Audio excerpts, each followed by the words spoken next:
You're welcome to the Pulse of Africa community. I hope you're doing great today.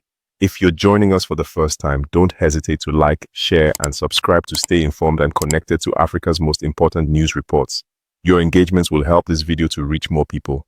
Thank you very much. Good day, and this is Pulse of Africa, a breaking development from Nigeria's capital, Abuja.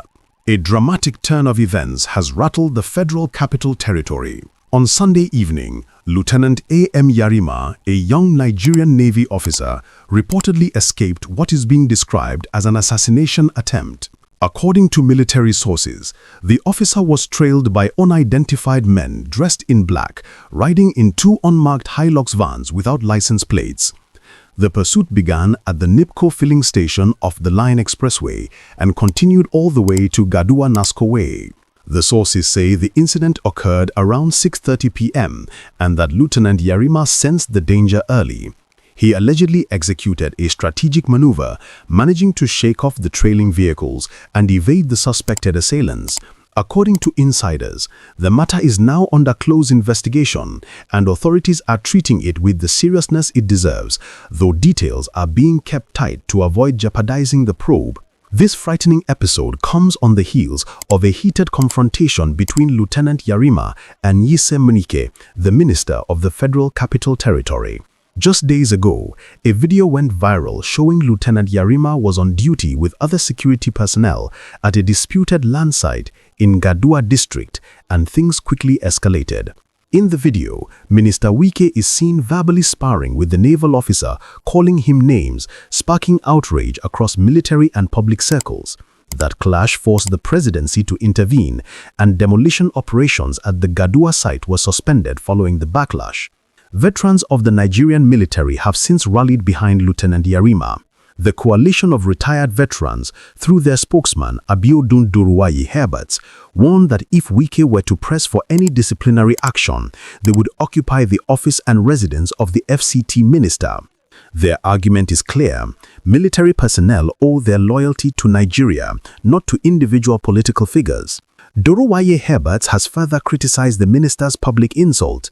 How can a public office holder call an officer a fool on camera, he asked, adding that such behavior undermines national institutions and tarnishes the dignity of public office. I was a student, you're going to see school. Sir, you can't shut Will you me keep up. quiet? Then you're a big fool. I'm not a You're a big fool. I'm not a You fool, think sir. I shoot anybody like that? Sir, I'm not a Yes, fool. who are you? I am not a fool, sir. As at the time I graduated, you were in primary school. I'm acting on orders. Take for which order? Call me a fool. But this, you see what else you not this year? Sir, you can't call me a fool. Go and develop your- go and No, sir, develop I'm not a fool, sir. Don't help me, Sir. I'm so corrupt. You would have killed everybody here. No, we are not killing anybody. We won't kill anybody. We are acting on orders. On his part, the Minister of Defense, Mohammed Badaru Abubakar, has stepped in to reassure the military. He stated that no service member acting lawfully will be punished over the Gadua incident. We will always protect officers and our armed forces personnel on lawful duty, he said. However, and this is where the story grows more complex, the FCT Police Command has publicly debunked the assassination claims. Spokesperson SP Josephine Ade said there is no record or report of any such incident in Abuja. She urged the public to disregard unverified reports and warned against spreading information that could incite panic. The police, in their statement, emphasized that no formal complaint had been lodged about the alleged trailing or attempted assassination. Meanwhile, they called for residents to remain vigilant and report any suspicious activity to their nearest division. At the same time, calls for accountability and respect for the military have grown louder. A civil society organization, #Prayer and Support for the Nigerian Armed Forces, issued a sharp rebuke over what they described as the physical and verbal assault of Lieutenant Yarima by a public official. The group's convener, Ambassador Mary Abayomi Fatile, insisted that the minister's behavior was uncalled for and disrespectful, not only to the individual officer, but to the institution he represents. She called on President Bola Ahmed Tinubu to demand a public apology from Wike. So where do things stand now? The military says the matter is under investigation. The public is divided. Veterans and advocacy groups are demanding justice and respect, and the police are urging calm, denying the initial report, even as some military sources insist there was, in fact, a credible threat. This is a deeply worrying development. If true, an assassination attempt on a serving officer, especially one who was simply carrying out his duty, is alarming for the stability of civil-military relations. Wike's action is a threat to the very foundation of this country that he enjoys today as a minister.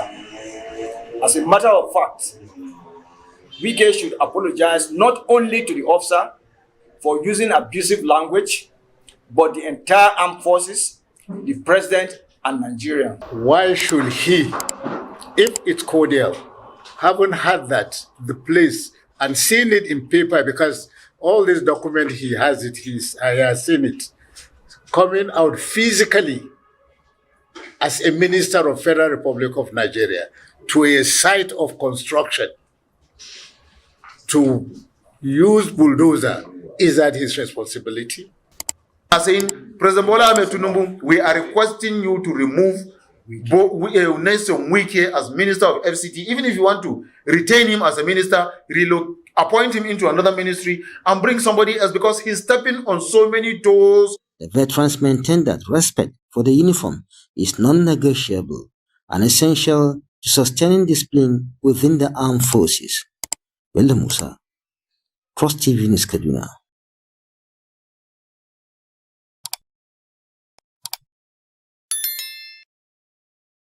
The assault on Lieutenant Yarima, whether physical or verbal, reflects a deeper problem.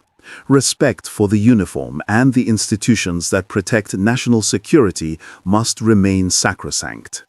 At the same time, the police's denial complicates the narrative, raising questions about transparency and whether all the facts are being presented. It's critical that the investigation is impartial, swift, and thorough, and that any public officer involved is held accountable if wrongdoing is confirmed. Thank you for tuning in to this special edition of Pulse of Africa. If you found this report insightful, please like, share, and subscribe to our channel. Hit the bell to get notified whenever we bring you breaking and in-depth news. Stay engaged, stay informed.